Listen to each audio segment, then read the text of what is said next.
welcome to the Soccer Coaching Podcast, brought to you in association with our friends at Soccer Coach Weekly, reflecting our shared ambition to help coaches have the most effective, enjoyable and successful coaching journey for them and their players. We hope you enjoyed this episode and thanks for listening.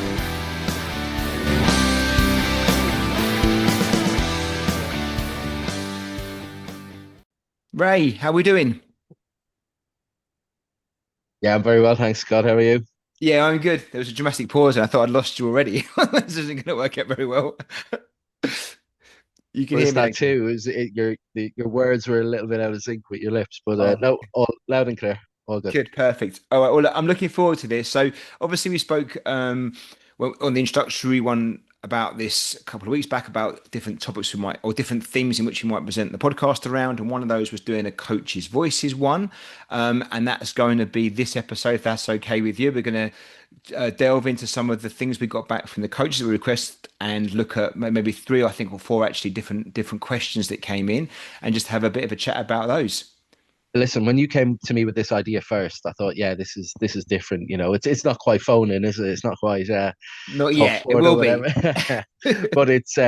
But yeah, it's a nice controlled way to do it, and it allows, I don't know, it allows your listeners and coaches out there to vent or put something forward, something unique maybe. Let's see. But yeah, Yeah. there's some really good things to talk about today. Yeah, for sure. Brilliant. Okay, well, look, I won't take too long in the instructions because we want to get into the actual conversation. But just to say thanks to everyone who did send stuff in. I wasn't surprised. Like you never quite know when you ask for things what you're going to get back in. And we always quite get a good response, but it was been brilliant. We probably had a good dozen or so different kind of emails, a couple of voice notes as well, which is great. Which one we will put on this episode? One we're going to save for another one because it ties in nice with a different topic. But look, the coaches' voices episodes are only as good as what we get in from everyone out there. So thanks so much for everyone that did contribute towards this one. If you haven't had yours mentioned today, it will get mentioned 100%. It's probably because I want to put it into maybe a bigger individual episodes. So, but thanks to everyone that has reached out. But we're going to cover at least four today of those that have sent things in. So it's really appreciated. Okay, well, look, there is four. We'll limit ourselves to a maximum of 10 seconds each one. I don't know if this out if we go on for too long, so we can always come back to that later episode or something, but we'll do that. And I want us to finish off more positively, but let's be honest, the first topic has come in, and I'll read it out and then we'll explain maybe why we picked it up first. But this one has come in from one of our listeners. So it says it's all about the match day experience and particularly around adult behaviour. And in summary, this has come in from Adrian, who's I think he's from Falkirk, I think he says. But anyway, he says, I love coaching during the week, but match days are becoming stressful because of the behaviour of some of the adults, coaches and parents. How do we protect the players' experience while keeping compete whilst keeping competitiveness to high standards? And look, I think it's a great question. For those who are listening, people may well have seen an image that was put out or some images that went out on social media this week, and it's not uncommon, this one. I've actually got it here and I'll try and share it in a bit. But there's some photos that went on, some different social media posts about obviously there'd been an altercation at a kids' game. I'm going to guess these are around under 12s, 13s, 14s. They were certainly young. And you see this photo of men basically having a fight, and one of them has got this kid trying to pull, I'm assuming his dad, back out of it all, while other kids just looking on. Like it's a heartbreaking photo, genuinely a heartbreaking photo. For anyone that loves the sport, it is a heartbreaking photo. I think you can see 1,000 images of adults acting like idiots. That happens regularly, unfortunately. But when you see a kid trying to drag an adult out of this, to me, it just epitomizes what is currently probably an epidemic problem in the grassroots game. And I've gone off on one straight away here, right? Putting my position out there. But I guess that let's debate it because that's what this is all about and talk about it. So for me, my first question to you would be, Ray, how close are you to the match day environment? Because obviously your priority is coach development, so it's maybe a bit different, but what's your kind of gauge on the current situation there? And then we can talk more about your thoughts around it more broadly after that. Yeah, you see, the thing is, apart from, first of all, what a way to start actually, because it's quite heartbreaking to hear what your listener was saying there about, and I feel it as well because While you're you talking, I'm going to try and share my screen at the same time, just so people might be able to see the image and you can see it as well. But you may have seen it, but please keep talking. I'll just try and share and hope you pick it up. I've got to assume it's the same. It's the same, maybe still from a video that I've seen. I assume it's the same game because it's kind of done the rounds over the last few days, and I'm pleased you addressed it first because you don't want it to be the elephant in the room that no one's talking about because it is, it looks bad and it's really hard to suggest any sort of context to which this was acceptable or whatever. I think it all started from there was a red card in the game, and I think it degenerated then on the sides. And I believe it was an under 14 game, but it ties in, doesn't it? It ties in with your member's question there about around the match day experience, and I I know if it makes him feel any better, I think sometimes coaches and I speak with the I work with some professional coaches in a sort of mentoring capacity, and it's funny because it's always the first we have a group session and it's always the first domino to fall. It's always the first one to admit something where the rest of the room goes, well, actually, yeah, I feel like that as well. So when I heard that first one about the match day experience being so much poorer than the training one, I felt it because you do arrive to match day someday, and my body of work goes back 20 years in some part of the game, most of it in youth football, and you get that feeling some days more than others, probably. And I know coaches who've left the game because of that feeling. They like working with kids and they like doing that and they want to put good sessions on and they want to coach. But then match day becomes a law unto itself. And I don't think it reminds me a little bit, without going down this rabbit hole, it reminds me a little bit of the Vinicius stuff last week in the Champions League at Benfica, whereby I feel like there's only one side of the line you can stand on with this. I don't, in the court of public opinion or otherwise, I don't feel there's any possibility where there's a good version of textual version of this. Um, Certainly from the video I saw, it kind of, it wasn't one fight. It was kind of numerous times that adults came together to exchange blows. Um, would I want my kids or myself to be a part of that environment that day? Absolutely not. Absolutely not. I would be ashamed. I'm ranting now, but we go to you go to away games. It doesn't matter what level, whether it's grassroots or academy or the non-league environment. Sometimes at a slightly higher age, you bring your team to places, and you think, I want. This is maybe my ego, but I always thought I want to come across really well today, and I want the players and parents and everyone associated to be, to represent us in a really good way.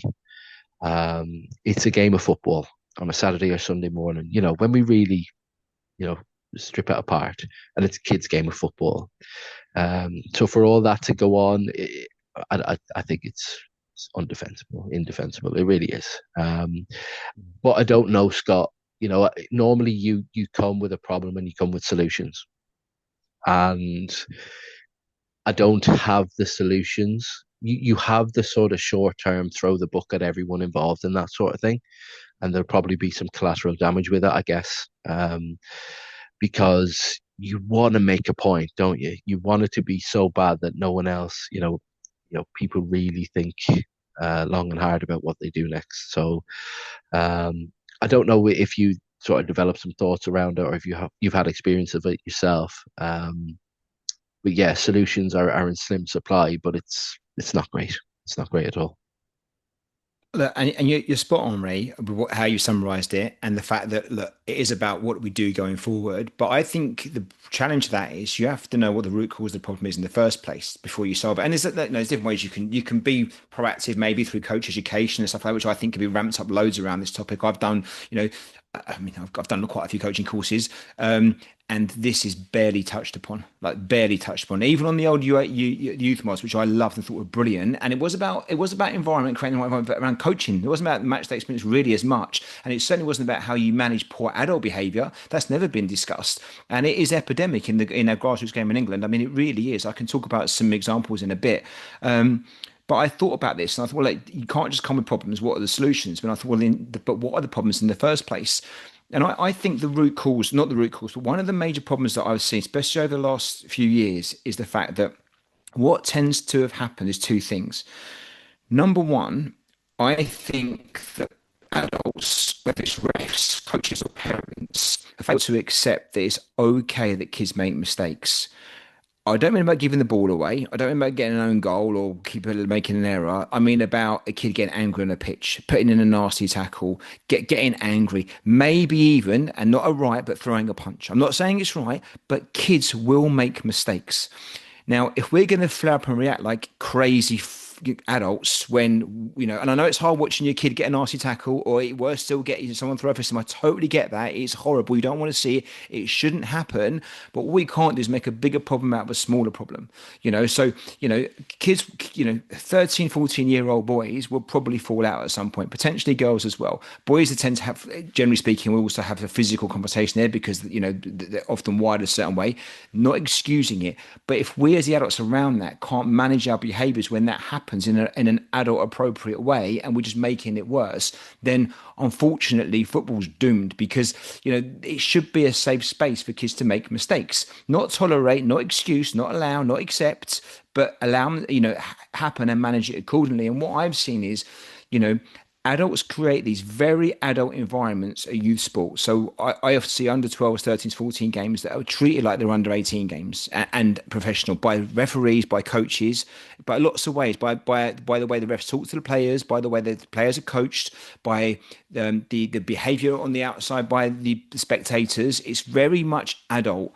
And then we expect our kids to be able to act like, to embrace that and deal with those environments when they're 13, 14, 15 years old is ridiculous because they won't do it. Some might be able to. The early developers, early maturers, calmer kids might be able to, but a lot of kids won't. And then when you factor in the kids that maybe have special educational needs or behavior issues as well, which should be able to play football and enjoy their sport and be protected in those spaces as well, suddenly we've created a recipe for a disaster all because the adults have done it, nothing to do with the kids that actually, end up having a problem and then the adults make it worse. So, I think we've got this issue where we're creating bad environments by adultifying the game, and then we've got adults that can't deal with the fallout when kids can't handle it. If that makes any kind of sense, Ray. It does, and you know, when you have a problem, you probably don't have one solution. You probably have, especially a big problem, you have to probably look at it and tackle it from multiple different ways. Football and youth football is embedded in a culture where the most familiar version of the game is what we see on a Saturday. And if you go to a football match on a Saturday, professional football game up and down the country, it's largely a free for all in terms of what you can say from the stands. There's nothing is vetted from there. Now it's a far cry from the 1980s where that manifested, especially in England, where that manifested itself in a completely different way, and it still does all around the world from time to time. But I shouldn't laugh really, but I remember going to a game, a non-league game, a few years ago, and there was a really well dressed woman sat in front of us, and bear with me now, but and when I say well dressed, it was sort of like a little bit out of place. And it was sort of like your husband's promised to take you somewhere tonight and you've ended up at the game and you've but and I just sort of I made a note of it. But genuinely, Scott, the minute the referee blew the whistle, she was up and she was effing and jeffing and it was just so out of Like a character. switch. It Yeah. really was. And I'm kind of just, you know, talking about it like that because of the contrast. But most adults, it feels contrast like that when it comes to the game of football. And it's something about the game of football which almost gives everyone permission to Yeah. be out of character. Like the same parents, I believe that clip is from Wales. So can I guarantee you no, maybe not, but 99% sure that that doesn't happen with the same bunch of people at a rugby match or a cricket one or a swim meet. Can you imagine a parent doing that at a swim meet? Running up and Yeah. down the side of the pool, giving their pennies worth to Yeah. whoever listen.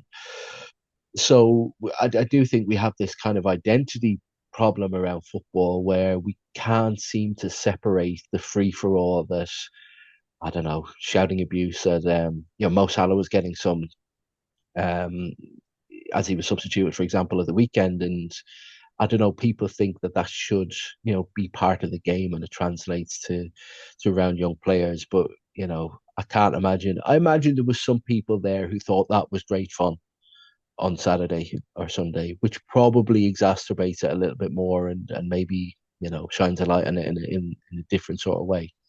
Um, but yeah, so maybe we have to tackle it, like you say, from the bottom in terms of parent education. I think the FA do something around that. I'm sure someone will.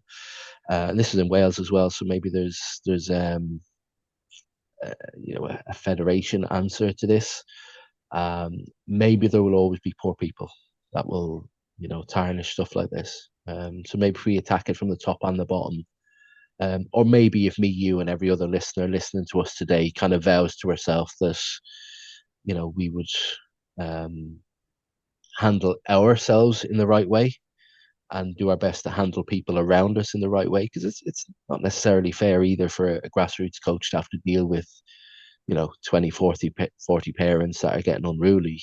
That's a tough situation to do as well, and probably don't feel like it's Yeah. part of the deal. um do you have parent reps? It's something I used to do a lot in youth environment. Have parent reps, have sort of people that side of the pitch, in that kind of circle that would kind of self-manage, and we would always make a point of poor behavior, because I think it's important not to ignore it, even the low level stuff, which ultimately, exceeds into the higher level ones. So yeah, very, very difficult. I think the sad thing about that is, Ray, like, and you're right what you're saying, but I would imagine if you took all the lads that were playing in that game, and there was no adults there at all, they'd probably have a fine game, you know. Cars, they themselves, they'd have called each other up on it a little bit, they would have calmed everyone down and kept playing. And it just seems like, if as the adults involved in any recreation for their children, whether you're coaching or being a parent, you should add value to it, shouldn't you? You should be there to make the environment better and the experience better, not make it worse. And my worry is, and it's been like this for a while, that a lot of the adults in the game make it worse. I don't always think they know they're making it worse. I don't always think they mean to be making it worse. I don't think they always recognize their own behaviors. I think the bar for accepting what's accepted now is so low from parents. Like, it's so low that it's normal now. Like, it's just normal. We had a game not long ago, and all the parents were the coaches side before we'd even kicked off, and they're a notorious kind of, they're a known team round here.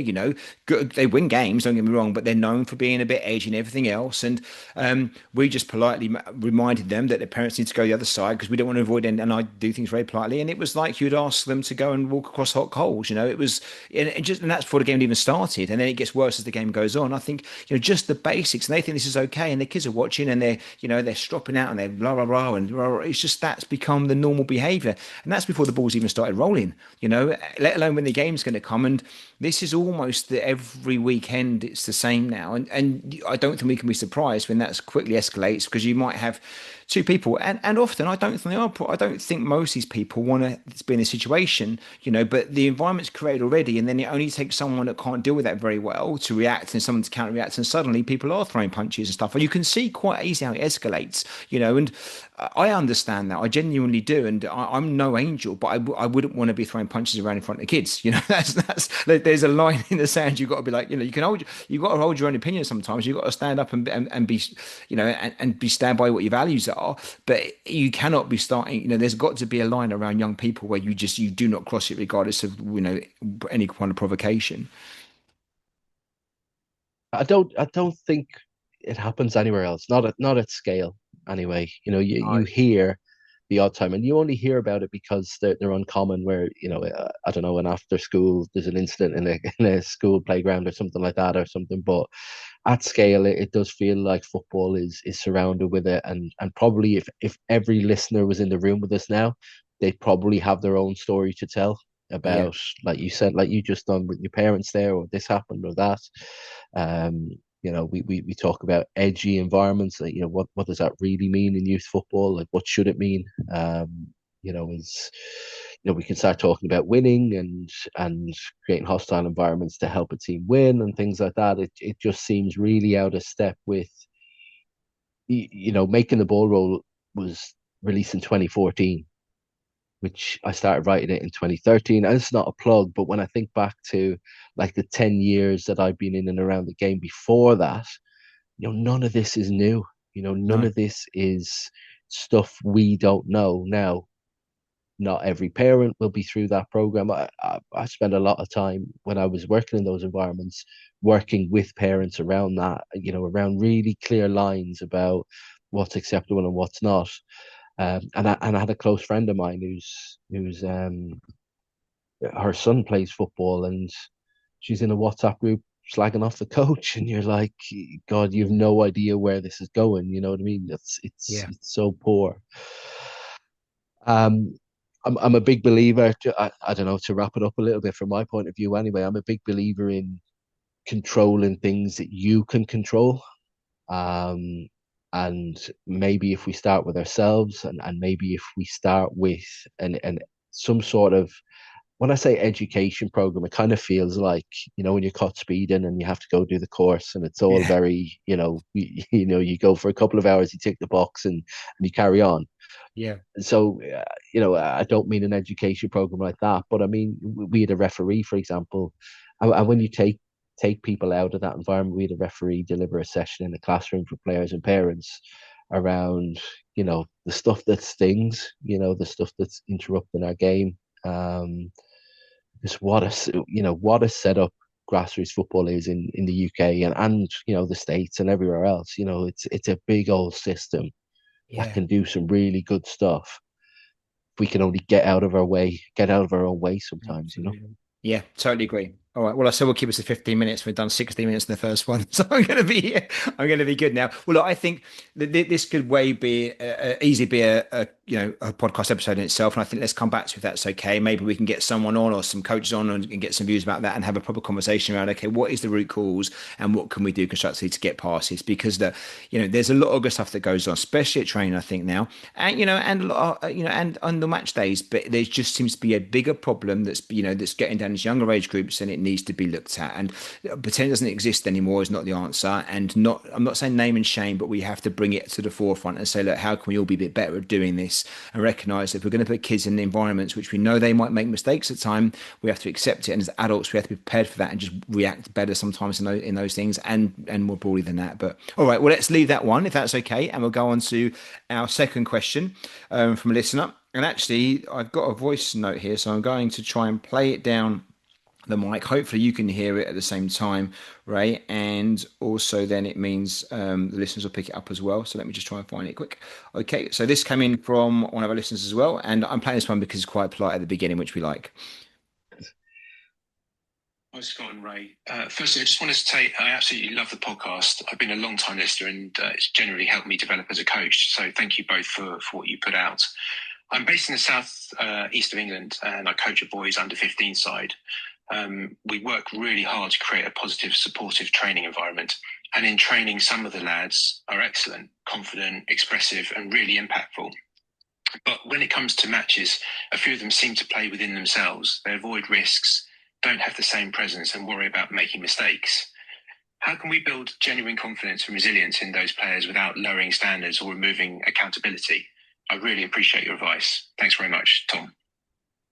Well, hopefully that came through okay. Did you hear it okay, Ray? Was it clear Yeah, enough? yeah, yeah, yeah, yeah. Yeah, so really nice to get. We've had a couple of these, but that's a really nice one. Obviously, it always starts off when they say nice things about the podcast, so you're going to get played if you say that. That's one way to get your voice on the podcast. But thanks to Tom for sending it in, and for being so articulate in what he said about what he'd like us to discuss a bit around it all. But just in case it wasn't clear, it was basically I've got players who are technically capable in training but lose confidence in matches. How can we build resilient, confident players without lowering standards?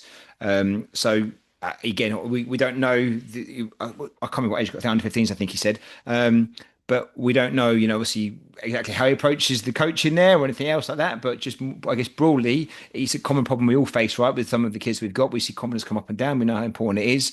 What are your thoughts around how we can help our kids remain confident in matches and create the right environment for that? I guess. Yeah, I suppose in Tom's case, it's looking for, and then everyone probably listeners had that at some point or other, and you have to find a bit of a starting point for it. So, um, kind of multiple things come to mind straight away. The the buzzword I would suggest over the last few years, when there is a difference between training and game, is around the transfer of um, ability or performance from training to game. And when you think of a training environment, it's a closed environment. All right, complex things are going on because football is a complex kind of thing. But when we move that into match day, suddenly it's not necessarily your space. It's not necessarily, your even if it is your space, it's been invaded by 20 others with parents and with all that stuff going on. So it does look and feel different. Um, from a training point of view, I think it's important, and I don't know Tom's work necessarily, but um, it's really important in those moments to think, well, do my training sessions look like the game? Do they feel like the game? If it's commonly, this problem often used to stem from what we used to call constant practices, for example. So a lot of constant practices where it's without opposition, and line drills, we used to call them back in the day, where we were all brought up on them, weren't we? Where you stand in a queue, or you stand in a line, and you pass from one cone to the next, and everything is quite prescriptive. Then come the chaos of match day, it's different. And I suppose that the leg up, certainly when I was younger playing, the leg up we had was that probably everyone was going to play 4-4-2. And if I was the centre back, and Scott, and you were the striker, then I kind of knew what was coming on match day. And we were all told that if you win your individual battles, remember that? Yeah. That, if all of us could win our individual battles, most of us do it, we win the game, all that sort of stuff. And it is a more complex game day now, where you'll have an outnumbered in midfield, or you play with a three at the back or four at the back, or you don't have these 1v1 matchups all over the pitch that you just kind of had to survive. So my suggestion would be to focus on the transfer throughout. When you obviously there's an added part of the question about confidence as well. And if we think about confidence and what it really is, what is it that makes you confident? And I think one particular misstep with coaches is that we must make things easy when we train to give kids confidence to succeed. Right? Does that make sense? So we get Yeah. this, so we get shooting practices that are just them and the goalkeeper, or they're, finishing practices that are 3 versus 1, right? And I get the logic, but when you really think about confidence, what makes me confident about something is doing it when it's difficult. And I don't mean too difficult. I mean when it's got an edge, where it's, I broke through. So it's not about scoring 6 on a training night. It's about scoring 2 where whatever, I've had to fire it through a defender's legs to score. I've had to give the goalkeeper the eyes, or I've had to, do a bit of work for that to happen. So we're never going to be able to change the complexity of match day. In fact, it's probably even going to, and I use complex rather than complicated. And just, I've done a lot of work with some coaches recently around complexity. When you add in all the football stuff and all the emotional stuff and all the environment stuff and all the everything that surrounds a football match, it's probably our training environment that we need to make more complex. Phil Philippou said it when we spoke a couple of weeks ago on the pod, that it was about making can't remember the exact words he used, but making things difficult is good. It's good preparation.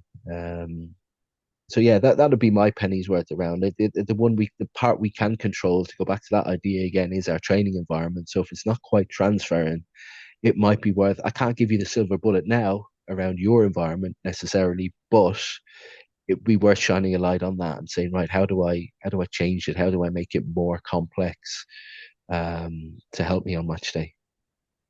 I guess it's the trying to keep it as realistic to the game as possible, right? It's like what are the players going to face on a match day, and can we recreate that in a safe space, but realistically safe space, and give them that stretch and challenge, so they're not in that splash zone where they're not drowning, but they're not too easy, and and that's okay, right? I think that's an important part.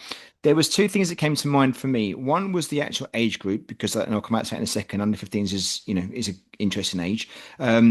But also something that I remember Dan Abraham saying on a podcast with us once about, if you want to build confidence, one good way of doing it was to say to the players, show me what a confident pass looks like, or show me what a confident strike looks like, or a confident tackle looks like, or it might be show me how a Premier League player might take that shot. So you kind of, you pitch that in a fun way, giving them a challenge there. It doesn't make it about them, but almost not necessarily role playing, but gives them something to kind of think, oh, okay, takes it away from them and more puts it in a, like, I guess, an abstract kind of way, which I remember using that quite a lot way back, and I've completely forgotten to use that more recently. And actually, I could do with using it again in my session. I've got the same problem with a couple of my players that don't feel as confident on a match. They're good kids, but don't feel as confident. But I think it's a different reason, to be fair. But what's your thoughts around the idea of maybe some kind of visualization techniques, or using phrasing maybe in a way to which you can kind of get the players to take it away from themselves and put themselves in someone else's shoes, maybe? Look, Dan's the champion of that sort of stuff. You know what I Yeah, mean? just And yeah, but as soon as you say those words, what does a confident passer, shot, or whatever it it to me when you said that, it feels like, yeah, I could feel how that would feel. You know what I mean? I could feel the change maybe in what that looks like. And even that into your match day environment wouldn't be the worst thing either. It's good, like you just said, there needs to be some retrieval. It needs to be something consistent, because you don't shape behavior once. You know what I mean? You do it over and over and over again. Um, so yeah, look, I like that. I've always liked the idea of role models, and using particularly big professional players as role models somehow. yeah. We would in You a ask in them, don't you, who their favorite player might be, and okay, show me how Van Dijk might have done that, 1v1 defending or something. You can refer it to that. Oh, the other thing there, Ray, I thought was interesting is actually the age, and I could be completely wrong. I don't know the players, obviously, that Tom has, but under 15s. I have under 14s, and it's an interesting age because what you see there is, you've got those early developers, physically and mentally. So, early maturers that are 6'2" already and, look like they're 18. And you've got the lads that are 14 still look like they're 12, physically. And, then and none of them are necessarily good or bad. It's not like that, but difference. And I know we accept it as coaches. Well, I like to think we do it as coaches, and we recognise to be patient with those that are, maybe later on that process. But for the players themselves, it might be quite hard, and whatever we say and do, maybe it's just a case of being patient with some of these players and recognizing actually, because it's not just football, they're probably having the same experiences maybe with school and other things as well, because if you've been an average sized player, from under fives up to under 13s, 14s, and suddenly, your mates have gone up to 6'2" and you're still left, there, then however confident they may be, it's still going to have some kind of impact, I imagine. Would you think there's something in there as well, potentially? Essentially, I mean, it wouldn't be an uncommon thing, would it, for the physically less developed ones to wilt, or the performance level feels like it's going down as everyone else's physical level goes up. You know what I mean? So that's definitely part of it as well. And look, you can be physically young, but you can be psychologically young as well. And if it is a case of there's man mountains walking past you, or you were a midfield player that's now got to play out, I don't know, out of the spine of the team because there's just too much going on in a physically demanding way. What I always try to do with those players is just reframe it somehow. I always used to use, I'd have to update the players I would use as an example, but I often would use David Silva, for example, as what do you think he did at, this age in these situations? Did he go in there and fight people? Probably not. He probably, and what is he good at now? Well, finding space, moving the ball quickly, he's had to practice agility to stay away from those sort of Play physical to your duels. strengths, right? Play to the things that are gonna, you get your maximum wins out there and develop everything, but play to your strengths. But you know what, Scott, and the really important thing in all this is that the underdog part of it is that if you can come through it as a player, Yeah. if you can come through that disadvantage, having learned to get involved as well, because you will have to at some point, like, and learning to scrap and learning to just stay in a duel. Because I saw a lovely young footballer do it recently, and a really young footballer now. There was quite a large age and physical discrepancy between the two of them in a training session. It was a couple of years, I think, but just seeing the little one just stick at it, in this 1v1, it's quite a big area, and he just kind of hung on the other guy's coattails. Yeah.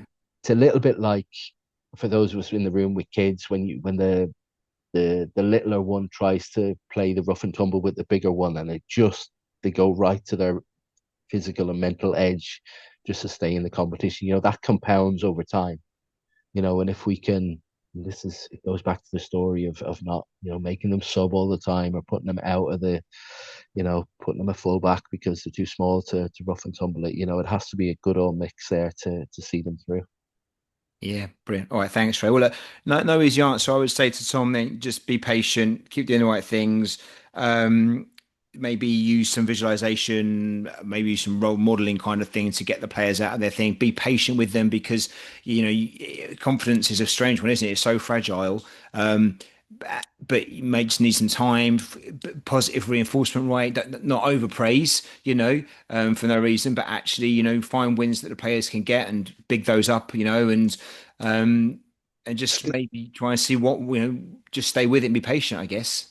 We talk about trial and error all the time, don't we? As a Yeah, coaching technique, like this is a great opportunity for Tom and other people with that issue as well, to trial and error it, to go, right, okay, if I can't change the game on a Saturday, but I can change what we speak about around the game. I can change what we do in training. So maybe I'll try going fully game based for a few weeks and just see if that moves the needle somehow. yeah, And if you don't find it's quite hitting the spot, or answer is not quite hitting the spot, go again with something else, because all of those things make you better anyway. yeah, So you'll be quids in. Probably if you just stay the same and you don't try getting amongst it, then maybe it just peters itself out.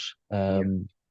But yeah, look, if it means, it's obviously meant something to put the voice note in. So if it means something, then it would be worth going down that rabbit hole and really trying to change things up in the way that you do it.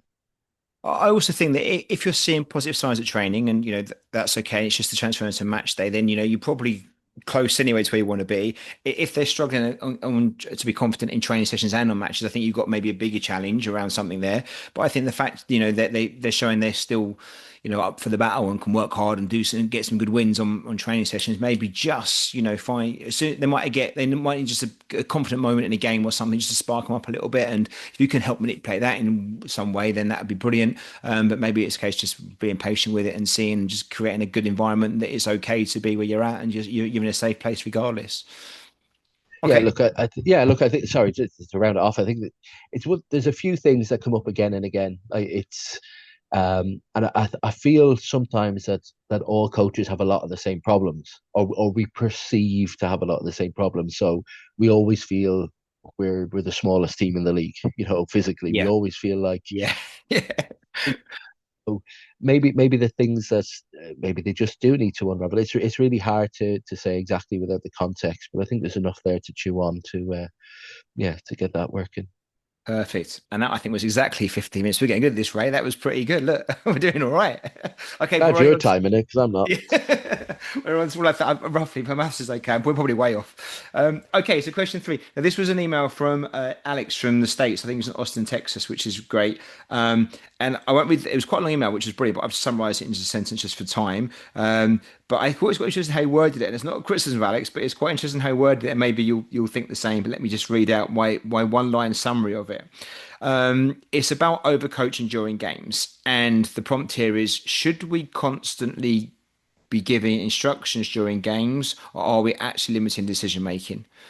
Now, I think it's the fact that it was worded, should we be constantly giving, not should we not, or whatever else, which implies that maybe there is a fair bit of in-game coaching that goes on. Not saying with Alex specifically, but maybe in Alex's environment or who he plays against. And look, I'm going to say now, hands up, that I think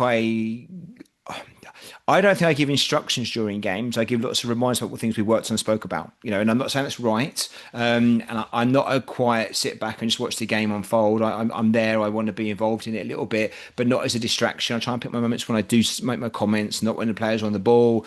I try to make it as positive as I can be, which I think it nearly always is. And it's usually reminders about what we wanted to do and how we want to play, and just and questions rather than instructions. But nonetheless, I do talk a fair bit, so I'm just being transparent and putting myself out there first, as probably certainly on the noisier side and the quieter side. But I'm not relentless, and I'm not like, and I never shout to the ref, never shout to the linesman ever, never talk to other opposition players at all, unless it's something positive. But on match day, I'm certainly, I'm there, I'm involved, and I'm not saying it's right by any stretch. It probably isn't, but just that's where I am. So I can't now start saying something different when you start saying some good suggestions out there. But what's your thoughts on what Alex has said, and just generally around kind of that potential overcoaching? Yeah, loads, and there's probably loads of ways to start it. Like I made the comment earlier that some things you kind of end up the right side of the line or the wrong side of it sometimes, and I think this is one of them as well. Um, the place I'll start from a real coach point of view and talk about if you're having to verbally walk players through a game while it's happening live, what's happened in the training environment. What's going on with training? Yeah, yeah. Because if we're dealing with young players, then what are we expecting of them? And are we just trying to accelerate what we see in front of us to look like something that we'd see on a Saturday in the Premier League? And if so, then why? If it's with older players, there should be a body of work or a period of time over, multiple years where you've been working with not necessarily you yourself working with them players, but multiple coaches to not need to walk them through Yeah. Or talk them through every part of the game. So it kind of that would be the first flag it would throw up for me, because the most impressed I've ever been with coaching performance on match day is when the players look like they're functioning as if they were part of some sort of football education for a while. They know what they're doing, or they trust what they're doing, or the coach trusts what they're doing. And that you use one word earlier, which I think is so important, that most of our coaching on match day should be reminders rather than new instructions. I understand there are some times in games where you have emergency situations, let's call them, and maybe emergency is too strong a word, but maybe there's something that you just have to deal with. I don't know why the fullback is struggling against the winger, so you need to impart some sort of knowledge onto them to help their performance right now improve. And that needs to be dealt with right now. I get that. But really, most of it shouldn't be new on match day, because it's like we spoke about earlier, it's complex enough. To take what I've already got in my toolbox and apply it in this really chaotic environment. My son said to me, my son's 7, and he's you'll be surprised to say this, like he'll take it or leave it. He'll play on the playground, he'll play with his brother or whatever, but he's not into it. But he said to me in the car, and it sounds like I'm setting this up, I'm really genuine in saying this. He said, when the other kids shout at him in the playground for a pass, or they all want the ball, don't they, at that age? And he said that confuses me. It kind of stresses him out. And it sounds like something out of a coaching manual sort of thing that's a little bit provoked, but it really wasn't. We weren't even talking about it at the time, and he came out with that independently. So you just imagine the layers you're adding to that when parents are probably shouting one side of the pitch and you're shouting another side of it. It's not great, is it? I don't think we could put that kind of situation into any performance environment and expect it to work out well. So focus, I would say, focus on what you're doing in your training sessions, in your preparation. moments you have in between play at at half time and at breaks and stuff like that to reinforce stuff. Um, I always found working with a curriculum a really good idea because it allows you to to teach the game. You're not missing out things, so there's less of those emergency moments that you have to jump in Not and being as reactive. yeah, Yeah. I feel like because really if you're not working with something like that, it's easy to work in a reactive way, or you just coach the things you like to coach, which is it's fine, but you end up just coaching a really narrow part of the Yeah. game. Um, Whereas maybe a curriculum helps you get around the game sufficiently enough so that after a few years, your body of work doesn't require you to Yeah. constantly have to yip and yap. Um, I and that think one thing I see, Ray, is sometimes, again, it's no, I don't think I do this. I probably do, but I don't think I do this. But I do see it. I think coaches going from a match day very early to kind of criticize and correct. Maybe let's not say criticize, just correct. Like I think I always want to say, well, my eldest boy helps out with me now on a Saturday to earn a bit of money, and he's doing A level, so he comes on a Saturday and helps out, and he's great because he's been through it. He's 17, and so he's kind of he's good to have him there. But I always say to him, look, do me if I watch the game, see what you think, but only tell me something you've seen it for 3 times. Don't tell me I don't want to hear the first time. Don't tell me that's not right. That's not right. If you see the same thing 3 times, then let me know because I might have missed it and we can talk about it. Because the first few games they come along and be like, oh Scott, he's doing this or that's happening and that's happening. Like you're going to say it's everything that's gone on now. Let's just watch the game. If you see it for 2, 3, 4 times and there's something there to be spoken about, good or bad, then let's have a conversation around it. And I think sometimes as coaches going straight away, one mistake and we're don't do that, don't do this, and well, actually it might have just been a one-off. Let's see if it happens again and again. So again, I'm not saying maybe it's not a black and white thing either. Instruct or don't instruct. Maybe it's a case of just picking the moments, making sure that actually it's something that needs to be a conversation about, whether that's half time or the quarters, whatever it might be, or actually doesn't need to be said now. But give the game a chance to flow first, and give the player a chance to maybe fix that error or do something different next time, rather before you go straight in. Do you think that would be something worth considering? definitely, I think in any environment, we'd all appreciate the opportunity to self-correct.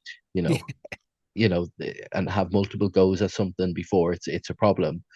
Um, and the idea of allowing players time and space to self-correct, I think is quite common now. But I think match day does something to us as well, where it just becomes, you know, if you asked an AI model to show me what a stereotypical football coach should look like and should behave, it probably comes back to what we're talking about. They should be loud, they should be brash, they should know everything, they should correct all the time. It's a really poor version. The stereotypical one is a really poor version of it. And parents, maybe this whole conversation all comes back to that environment thing as well, where I've had it Perception. before. Yeah, I've had it before where coaches pretend and they put on a mask and they behave in a Not way. even just the mask race, but I think there's a whole question. Like, you see coaches now, and I say this with the greatest respect, but to me they look like clones of each other. They wear the same long jackets, they have the same way of talking, the same way of pronouncing words.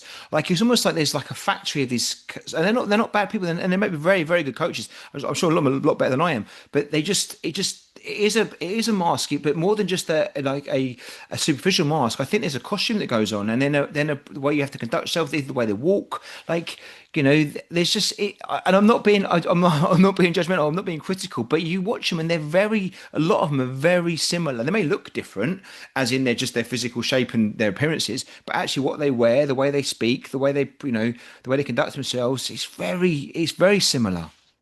It's funny, Scott, because it's not what you like. People disparage the FA. No matter where you are, people have a go at courses and all that sort of stuff. But courses don't teach coaches to behave like that. They don't. The opposite, So it's not something that comes from that. I do think it is a perception thing where if we're winning, I have to be center of it Mm. because my team is winning and I need my fingerprints all over it. And then if you're losing, well, you can't shrivel up and die on the side. You've got to show parents that you're involved in trying to find a solution for this. Or, as what tends to happen a lot, is you start to pass blame to the players for performance levels or this or that or the other. So it kind of feels like there's no situation where being quiet and reflective and allowing the the Acceptable. yeah, to the thing to just breathe. Um, it never feels like that's the solution. Whereas often it might well just, might well be. Um, yeah, so like and not just match day, but training as well. I had a coach that I mentored come to me, and he said, I feel really silly being quiet because you know what it's like on a busy 3G in England, especially during the winter, is like there could be 4 or 6 teams training on it, and everyone's barking and hollering, and it's I don't know, people feel like it's a sign of good coaching or a sign you know what you're doing, you know. An outsider looking in, most of the time there's quite a lot of bluster. Um, Also, I think on that one, you're right. But then I think coaching styles, right? Different coaches have their way of getting, of creating the best version of themselves in that environment, right? And they should do that. So don't feel obliged to be someone else's coaching style, right? Do what, as long as you feel like you're getting your coaching across in a way that's best for the players, not for you, but for the players. Then if that's quiet, it's quiet. If it's loud, it's loud. If it's anything in between, it's fine too. Yeah, be authentic, I guess, isn't it? To what's going to work best for you and the team. Yeah, I think so. You know what? It reminded me that I qualified when I was 21. I was 20 or 21. I started a teaching degree, and I remember the first time I walked into a classroom and I pretended to be a teacher. Right. So what does being a teacher look like? So I'll write my name on the board, Yeah, and, yeah, and it's like I'll a tell role them play, to be isn't it? Yeah. quiet. Yeah, it is exactly. And I kind of feel like we get absorbed into that as coaches, and we go, well, what version of me is it there today? But yeah, look, if I say if you can be authentic, you must be authentic because it'll feel better if you are, and feeling comfortable in your skin, even when everyone else is behaving like you said, even when everyone else is a clone of each other. It might be the thing. It might be the point to do. I work with professional coaches, and all we talk about is points of difference. Like because probably in a profession, if we equate it to a professional environment, the team that wins the league normally is the highest wage budget, and normally from 1 to 20, you can see a wage budget go down and down. Now, so if you're going to finish mid-table anyway, what is it that's going to make you different and push you up a division? So if you'd prefer to be quieter on the touchline, if you prefer to be more reflective, if you don't like the idea of talking all the time and needing to be the center of attention, then don't be it. It might be Yeah. your point of difference, but do yourself a favor and tell everyone in your circle that that's how you. So you don't have to deal with parents going, well, he or she didn't say enough today or didn't shout enough. I got that before. You don't shout enough to kids, and I'm like, are you crazy? Like you wouldn't say that to a teacher, would you, in a math class? To improve it. But if I feel like if the people in your circle know that there's intent behind it, that you are going to be quiet or quieter than most, but it's because of A, B, and C, and we'll pick up some things after games, and it's okay if we don't pick it up actually during the game because you know they'll grow into the game or whatever the case may be. Um, Yeah. then yeah, those are the things that being yourself is important, and yeah, the more we can do that, the better. Well, look, 1 minute left on this one because we're sticking to our time. But the last thing in my head is thinking, okay, now is it the same for players and sorry for the team and players? So, for example, have I got more license? Maybe if I'm going to give advice to a player, hopefully constructive during the game. But maybe if I'm doing is the one-to-one advice more prevalent or important or relevant potentially than maybe just shouting at a team like what to do? Team instructions. Is there some leeway there, or should they be treated the same and managed the same? Yeah, well, good question, because a lot of this, we're talking a lot more about individuals now than we ever have, with IDPs and all that sort of stuff. I spoke to, over the weekend, we did a webinar, a chap called Rod Underwood, an ex-pro in the States, who's done a master and a PhD in leadership. He was talking about, well, really everything we communicate should tailor to different people, to different individuals.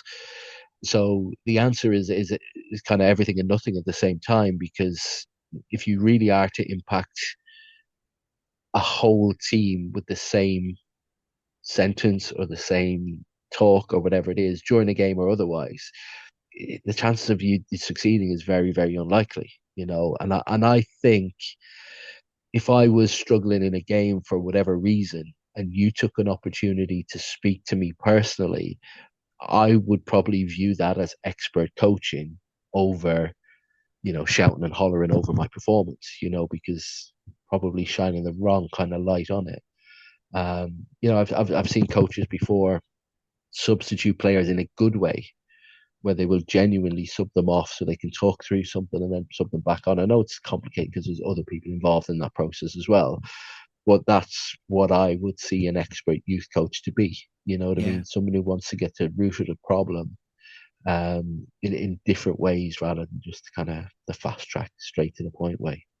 I would do that a lot with my younger age groups, so six, seven, eights, nines. I hardly do that. I'm ashamed to say I hardly do it at all now, and there's no reason why I couldn't do it now. There's no reason whatsoever, just because it's a slightly bigger format. We've got roll subs, and actually that was a common thing when we had the younger ones. And sometimes positive come off that was really, really good. What do we do? Go back to that again, or actually, what have you tried this? But often I think so. I think that's something to use, but. The other thing here is, I think, is if you're sticking to your coaching points, that the players already familiar with them know, and it's reminders. That feels like a safe space to be in, kind of thing. You're just reminding stuff. So there's nothing new. You're not berating. You're just there to kind of just remind everyone what we're working on. Maybe linking back to the last training session or the training sessions and themes you've done there. I think that's probably a positive way of going about. I'm just trying to get back to Alex's point and saying I don't think anyone's anti-coaching from the touchline. It's probably the amount you do of it and how you do it and when you do it, and it's those little details, bits that make the bigger difference as to whether or not it's constructive or not, and also to the players. Right, some players respond well to taking that on board. Others don't want to hear nothing from you at all. So knowing your players again maybe is as important as anything else.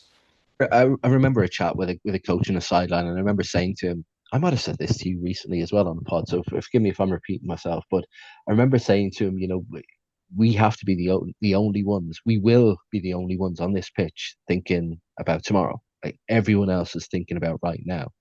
So, okay, try this. If your coaching points can last longer than just that moment, if it's for a bigger purpose, we'll say.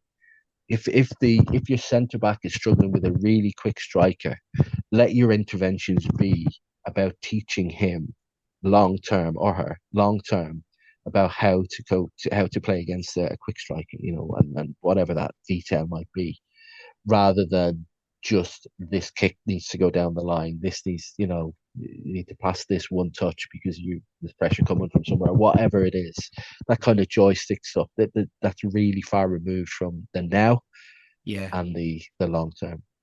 Perfect. All right. We'll run over on that one. So have we got time for one more, Ray? Are we good for one more?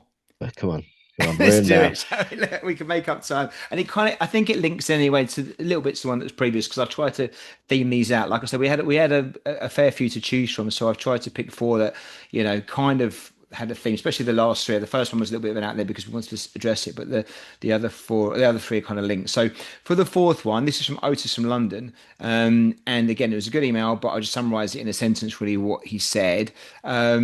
Are systems and playing styles becoming too detailed at under 13s and 14s, or is it important to teach structures early?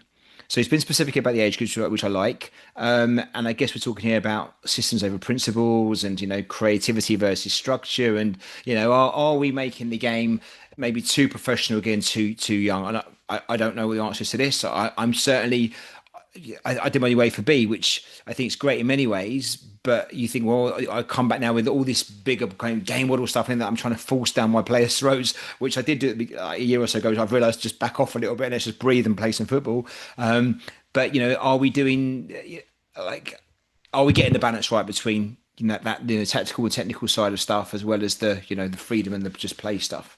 Yeah, look, maybe the first giveaway. I think there's a couple of giveaways. The question has been asked for a reason, right? So probably if I'm going to assume Otis coaches a team of under 13s and he's kind of wrestling with that idea. So it has to start with them. So if you think that maybe you've been coaching and giving too much information to them around game models and tactics and all that sort of stuff, then probably you do need to step back. Conversely, if you feel like you can't offer that enough and your team might need it, then maybe you put your foot to the floor with it a little bit more. We need to remember in the first instance that under 13 is the first year of 11v11, and that's getting later now as well. in the coming years. I don't have that thing to hand, but we're talking about their first ever experiences of 11v11 football. So what are we expect? Like, what are our expectations? Are we expecting that when we go 11v11 that we already should have a knowledge around it? But no, because if you're day one on anything, you spoke about B license, Scott. You weren't a B license coach on day one. you I'm know not. I'm not now, and I finished it. but my point is, like, when are you 6 months after Even when you passing and pass your putting into driving test, though, right? You're not a driver. It takes you years to get good at driving, right? Just getting the first day of something because you're miles away, aren't you, from where you're going to end up? That's for sure. absolutely. So at 13s and 14s, we are talking about um, entry level into 11v11. And what that means, and some coaches will have different skill sets than others, and all that sort of stuff. That's normal. So if you think what you can impart can actually be picked up, then yeah, go for it, do it. If it's age appropriate and all that, then fine. If you find that what you're asking them is, they can't pick it up, then you're gonna have to tone it back a little bit. Um, I keep talking about my children. I didn't necessarily mean to, but I had my little boy, my 4-year-old. He's mad for football, and he watches all the stuff on YouTube and all that type of thing. And if I caught myself speaking to him about like an off the ball run or something, I know that sounds really geeky of me, but it was Can't quite help yourself.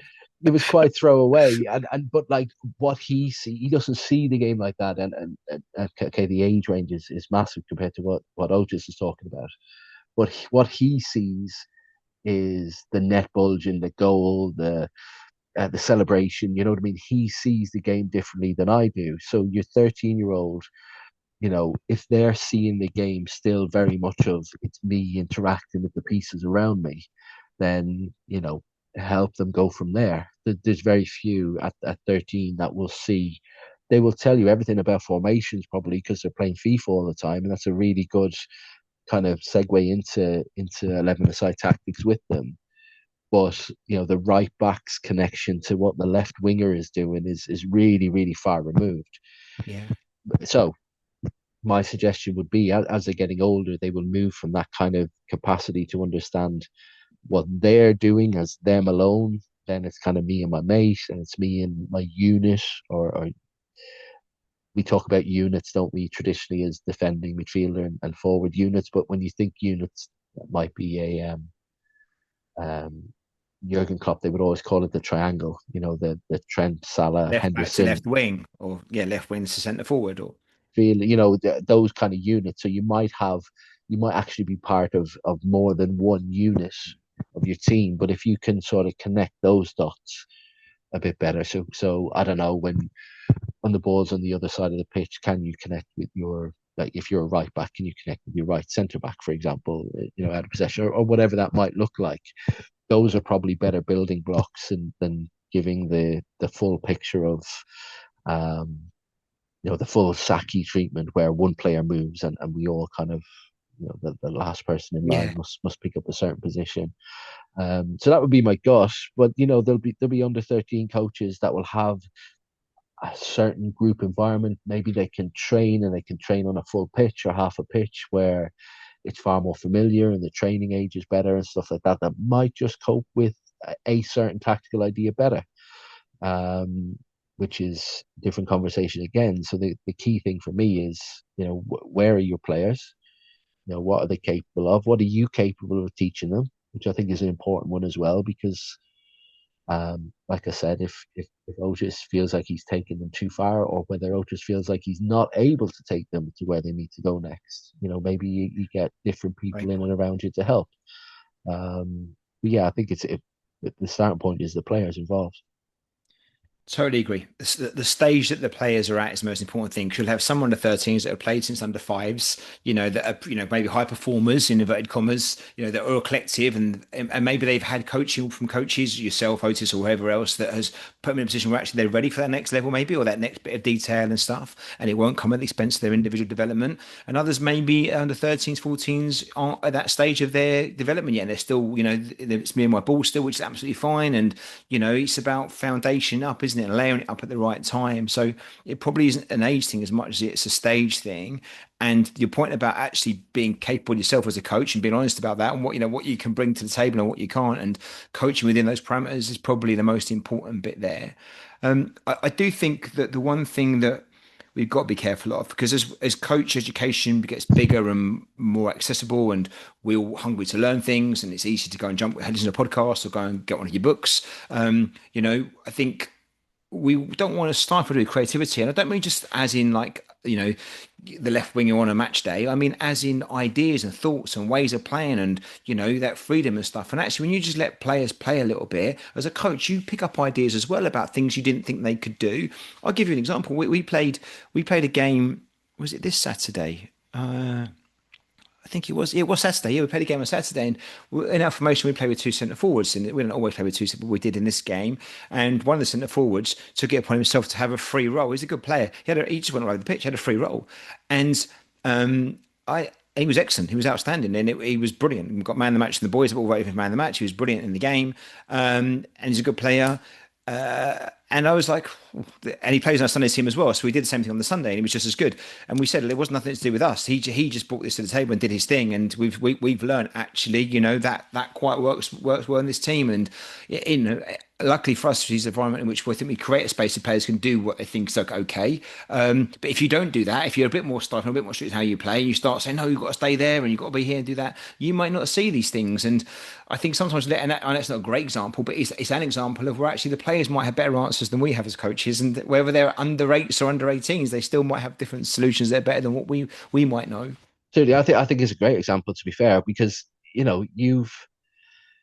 spoke about complexity right at the beginning of this, and it's only, you look at the game the way it's gone the last 10 years or whatever, that the old positional play became a thing, and everyone's got to have, stay in the wide lanes and all that sort of stuff that gets pretty common. And now, because people have sort of caught up with that, I'm talking at the professional level, teams have caught up with that. It's now teams that are a little bit more dynamic, that are starting to, so it starts to change and evolve. So I've always said to players, in particular attacking players, the ones who can see and smell things that sometimes coaches can't possibly, when you're told to stop, stand still on your coaching courses, it's quite, I don't know, it's a little bit fake, you know what I mean? Because sometimes rewind that and just go through that again now. Reset the ball for 10 seconds. It's like, oh, okay. It's not, yeah.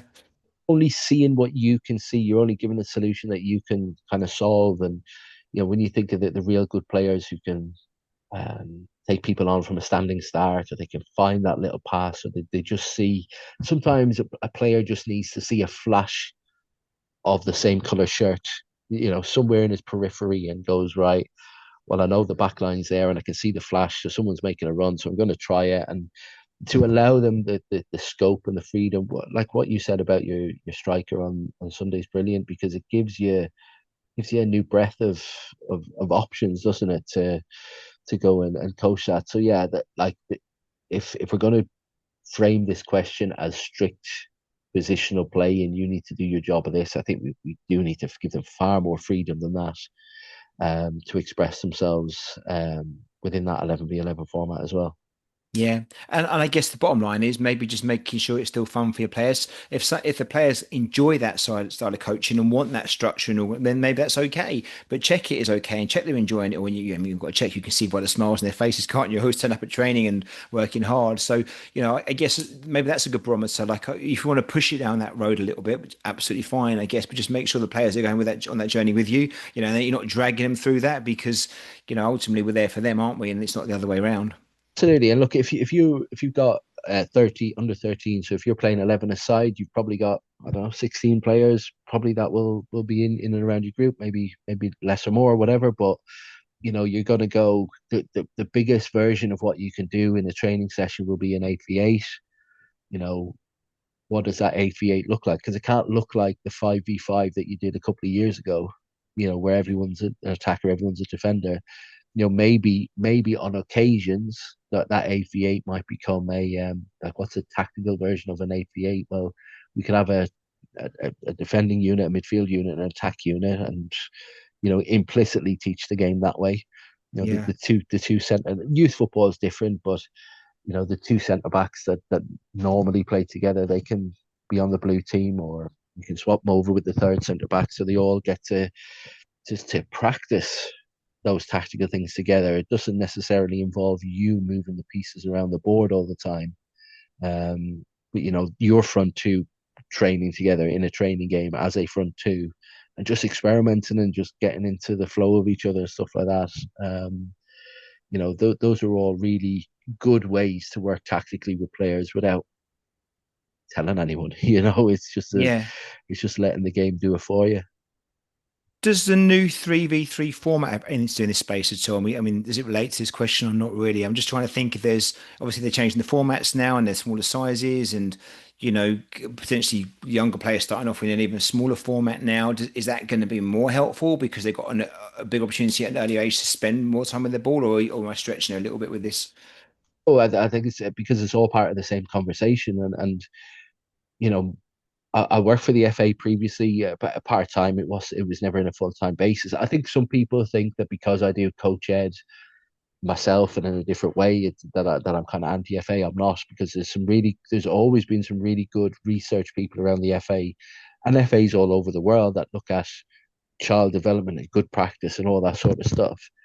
And we draw the line, especially around age groups and game formats. We draw the line for reasons. Do you know what I mean? Like there's a reason we wait till under 13s, and it's now getting older because they can't.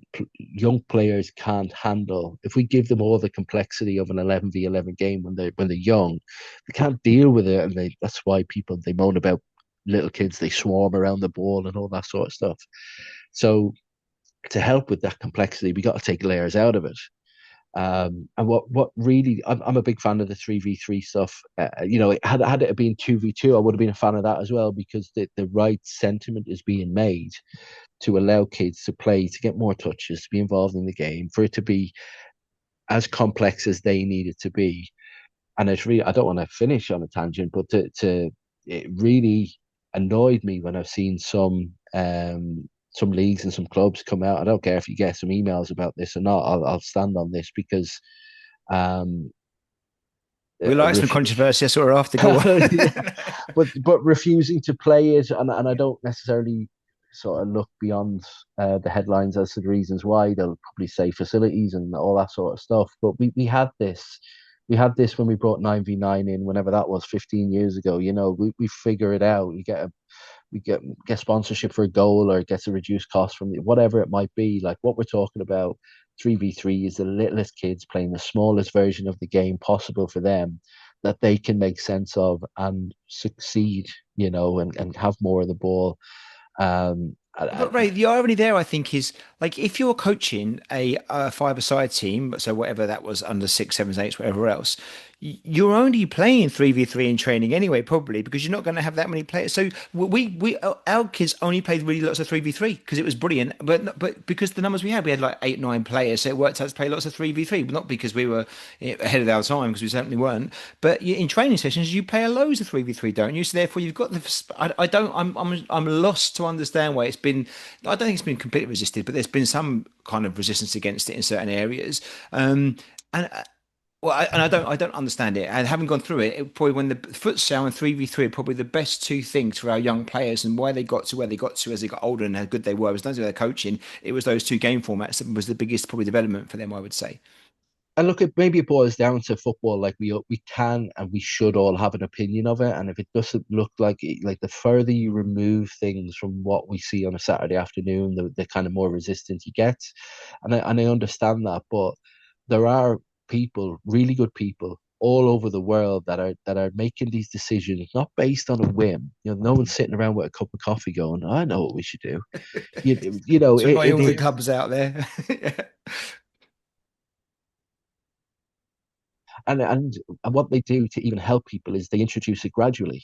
You know what I mean, over a period of time, so you can catch up in terms of like you can get your head around the fact that maybe you won't play 11v11 till under 14 from whatever year that comes in. I don't know it off the top of my head, but there's good people, intelligent people that have looked at best practice all over the world and other sports and other disciplines and education and psychology and learning development, all that sort of stuff that goes into making that decision.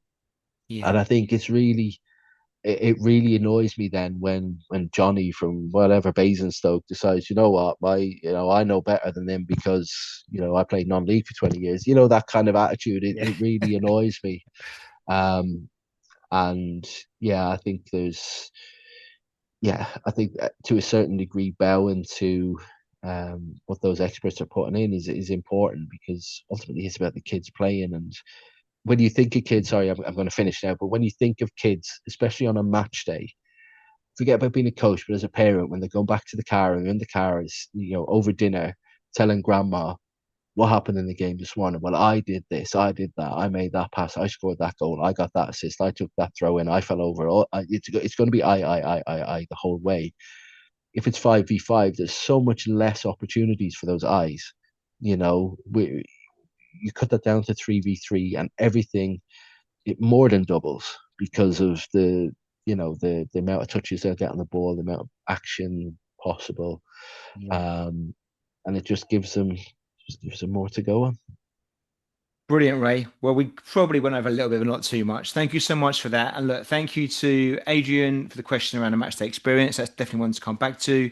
For Tom for the questions around confidence. To Alex for the bit about over coaching, and then last for Otis about are we overcomplicating with tactics too early?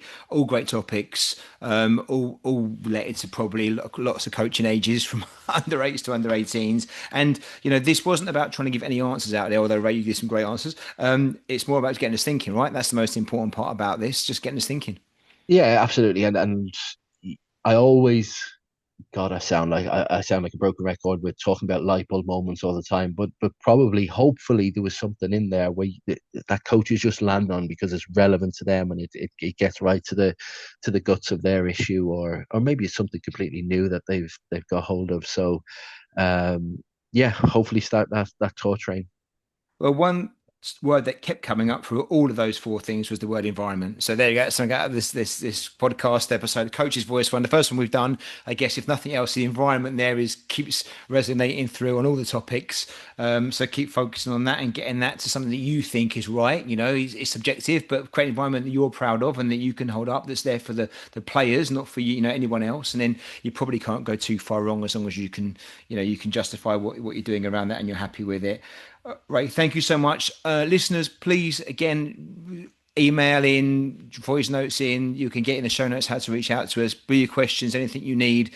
Give us your voices. Let's have a chat about more things. We'll do another one, I'm sure, in a month or so. We'll try and do a different one for next time we're on, Ray. One, maybe the fireside one or something else. We'll do something. But we will do this again maybe in a month or so's time. But they'll be as good as what comes in from listeners, right? And that's what we need.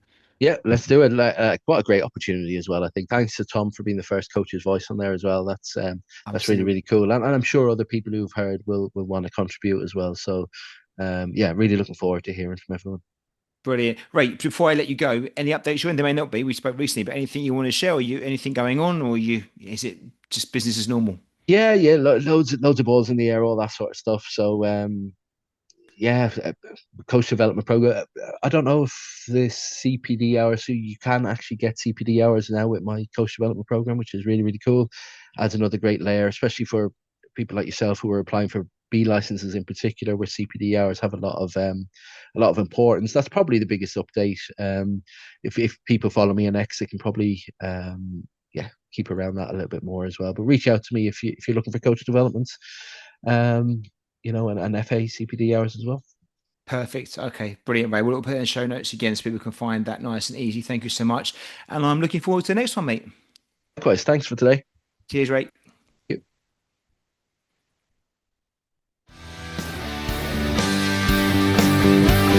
This episode was brought to you in association with our friends at Soccer Coach Weekly.